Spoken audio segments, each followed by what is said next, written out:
only exclusive today, nearly 4.5 years after a UPS driver was shot and killed in his truck on Miramar Parkway. Local 10's Annalise Garcia confirming today that 4 Miami-Dade police officers will be indicted in connection with this case. She's joining us live now with much more. Annalise. I got the rain with me today, y'all. Trailhand Bill. We in Miami. We in Miami. So if you guys don't know, all of these communities that I be in, like Fort Lauderdale, I tell you guys I'm in Pembroke Pines, I'm in Miramar, I'm here, I'm there.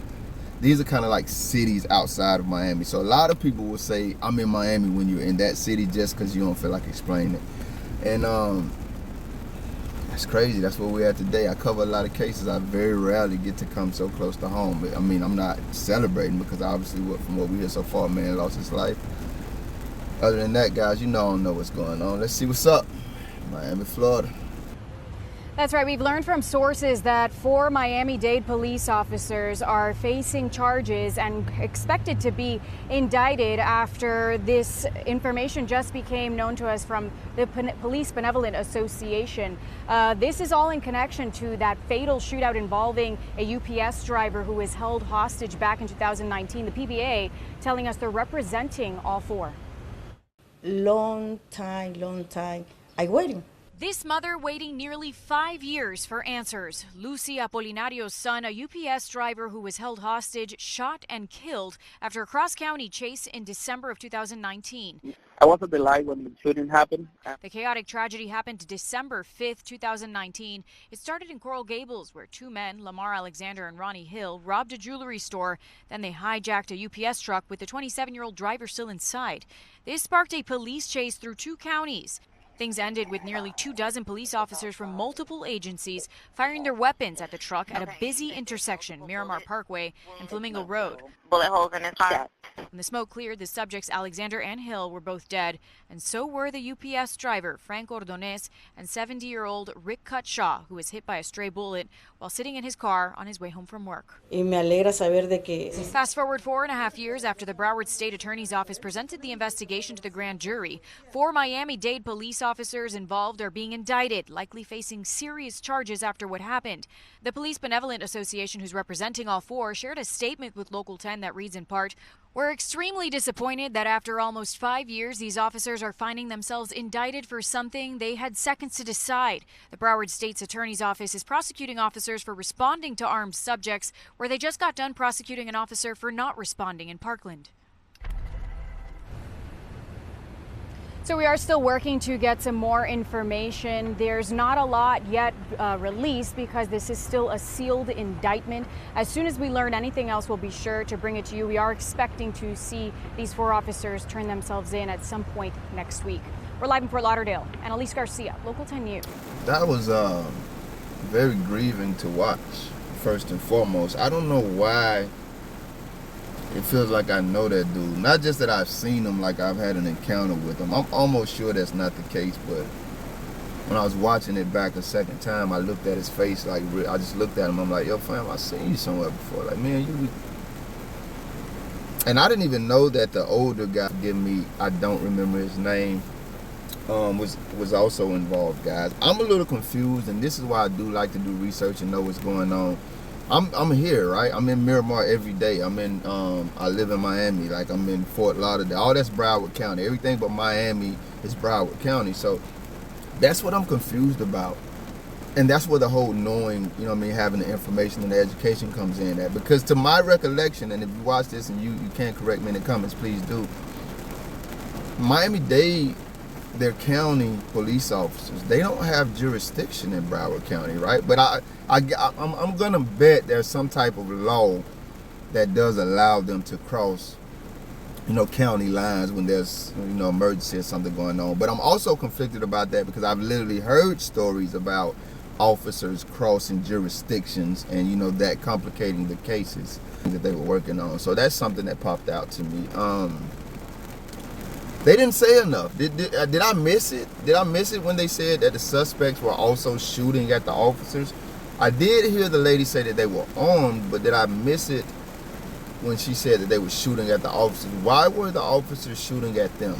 I got to give them the benefit of the doubt that those suspects had to be shooting at them, for them to just open fire on them in a heavily populated area like that. I'm just trying to think through it, guys, because I watched the video back and I want you to go do something, because I want to express this without getting as emotional as it made me watch it. You will see at least 2 times in this video where these coward officers, and I'm going to talk to you guys about Miami-Dade police officers, and go watch some of my lives if you think I'm not telling the truth. And you know, I'm pretty sure other people have documented them as well. You will see 2 times in this video. The first one that stood out to me is when one of these coward police officers literally went and stood behind a citizen that was trying to get behind a car for protection. Sir, you are the cop here. You are the public. We know what your position is. This man ain't got nothing to do with nothing. And he's trying to hide from the shots that you and your gangbanging friends are firing at these other gangbanging criminals. Or I don't know if they was gangbanging, but they was definitely, it was on some shit because they robbed a jewelry store. So we know they with it. So there's 2 gangs of robbers and cops and robbers, literally in Miramar. We probably like 5 miles from there right now, if that's. And while this guy's trying to get out of the way, just don't take my word for it. If you missed it the first time, go back and watch it. And then secondly, I'm not, because I know y'all cowards and terrorists. I wanted to say I'm going to give them the benefit of the doubt and say that they had commanded these vehicles, but ain't no way in hell I believe that, because y'all, I just seen your buddy try to hide behind a citizen. Why would I think any of you cowards are brave? The second incident, there was a gang of them hiding behind 2 civilian-looking ass Jeeps. It looked like civilians trying to get out of the way, and it's a gang of cops with their weapons out looking like, yo, I'm trying to see when I can get a shot, when I can duck. And it looked like, so if I'm wrong about that, then I'm just wrong as hell. But y'all tell me in the comments, am I wrong? Were those 2 Jeeps that a gang of cops were hiding behind with those civilian vehicles? Looked like it to me.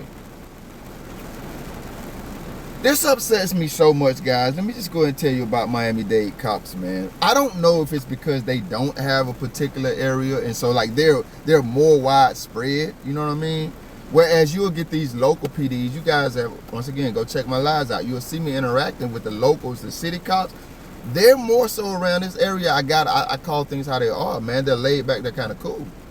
They got every bunch got their bad apples, man. I can tell you some story. They just killed a man over here in Miami Gardens. I ain't got the research to see the feds at Homeland and Miami Gardens, you know, local cops killed a man over here. And I got, you know, stories like that. But I'm telling you, I encounter them on a daily basis, and as cops, they're nothing like Miami-Dade cops. And I think it's maybe because city cops actually spend more time in the communities or around the communities. I don't know. I'm just speculating here. Whereas you'll get the Miami-Dade cops, they rush to be assholes. They ride around, drive around, get out of their patrol vehicles and walk around like they own heaven and earth. And I'm just coupling that with that behavior because I'm trying to reconcile in my mind, why the hell are you opening fire in the heavy... Listen, I'm pretty sure a couple of you guys who watch my videos have said, I'm law enforcement, I'm former law enforcement. I don't trust the institution that you committed your life to. I would have to engage you on a personal level to decide whether I trust you or not, but I have no reason to disrespect you. Tell me something. Aren't there policies about how even high-speed chases are supposed to be handled? You know what I mean? Once again, they get into an area that's heavily populated with citizens. Because I think I've heard things like this. Like there are times and circumstances where y'all are supposed to just let the chase go because it's just too much of a danger to the public. And as far as shooting, you know, it follows that same that same line of protocol. I'm sorry, not speculation. That same line of protocol. And other things like when you can shoot at a moving vehicle, like the incident we had in New Mexico, and so many others. You guys tell me, are there times when you shouldn't just be doing this? The sad thing about it is when you think about it, it was literally a man at work. And we don't know what this other older gentleman was doing. I wonder what it is about this situation that actually made them pursue charges against these 4 officers. Because usually what they do in these type of situations is they blame the criminals, right? And in this case, we clearly had 2 alleged criminals. I haven't researched this case, so I don't know the specifics, but I don't think this journalist would be getting on TV saying this far into this situation that these 2 guys did this and they were in this situation. So I think we just really have a real live case of cops and robbers here, you know what I mean, which is very unfortunate and ironic. But with that being the case, why didn't they just say that the two victims were shot by bullets that came from the alleged criminals' guns, the alleged robbers' guns. Because like I said, that's what they usually do in this case. What made them press it so hard that they want to investigate it and say, no, we need to hold these, not even hold them accountable or charge them, but even look into them? I mean, I'm wondering this out loud, or are they saying that maybe the bullets didn't come from these four officers' guns, but they are the ones that escalated this situation unnecessarily? Is that what they're saying? Because obviously when you look at the video, there are much more than just 4 officers out there. So I'm just wondering out loud, in a situation where cops are usually protected under the umbrella of that blue line, what's making them pursue charges in this case right here? That really, really sticks out to me. And like I say, man, just one guy, I don't know what he was doing, going about his day-to-day life a couple of miles from where I'm at now. And another guy, man, just trying to work. And the young man, the gentleman said in my comment section, you know, I think I understand. If you're the same guy that said that the last time and I mentioned it, I think I understand what you're saying now. So let me clear that up, guys. I don't say be safe because I'm trying to scare you or fearmonger, guys. I don't. I've never, like, I mean, life is going to happen to all of us. Lives.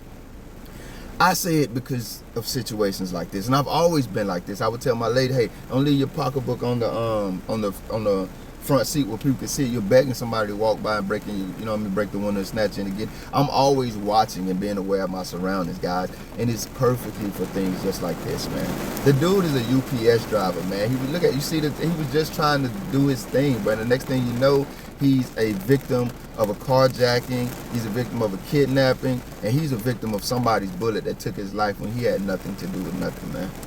So when I say be safe, I'm not saying, hey man, life is just a horrible place and you got to walk around scared and anxious all the time. No, with a bulletproof vest and an AK-4, I'm not saying that. I'm saying, no, life is beautiful. Make sure you enjoy it. But don't enjoy it so much that you forget that, you know, there are snakes and alligators out there in those waters too. So you have to be mindful. When I say be safe, that's what I'm saying. Don't take for granted that life is beautiful, but don't take for granted that life can change just like that in an instant.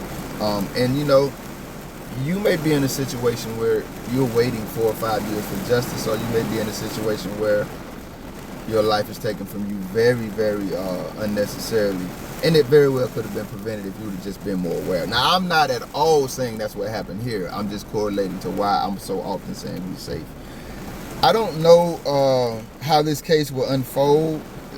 She was very clear that the indictment is sealed, and that's why we don't have a lot of information. I'm curious to know what you guys think about how that was handled. It just breaks my heart, man, to just think about a guy just trying to go to work. And then, like I say, we find out there was another man involved too who lost. It's just heartbreaking, bro. I should be able to go to work in America and come home safe, man. And I do have some major questions about the cops in this situation, because y'all just have a history of not being aware of the public, man. Y'all are not concerned for the public when y'all out there being superheroes. Y'all just drive fast, y'all just shoot fast and anywhere, and it too often ends in American civilians losing their lives, man, and you guys just going home with paid vacations and shit, and it's just heartbreaking, bro. You know what I mean? You can't give that woman her son back, man. You can't give that family, you know what I mean, that older gentleman's family, that whoever he was, to them back, man. I don't know. We in Miami with this one, guys. Probably can hear it in my spirit. This one kind of took me out there, man. Y'all be safe. Trailhand Bill, live from South Florida. Long time, I waiting. This mother waiting nearly 5 years for answers. Thank you if you made it this far. If you liked the video, feel free to hit that thumbs up button. I greatly appreciate it. If you care to go a little further than that, maybe even subscribe, hit the notification bell. Check out a few of the other videos on the channel. Either way, y'all be safe. Man looked like he had kids and everything. And they did say the 80-year-old, not 83, 80-year-old gentleman was coming home from work. Hell of a way to go out, big dog. I was thinking, man, no matter how you chop these situations up, I've never heard of an occasion where the cops actually come out and like really express grief. And I'm hoping that they did in this one. So, I don't know. What's your opinion, man? Who's responsible here? The alleged robbers? The cops? Both? Nobody? Sometimes life is just unfair.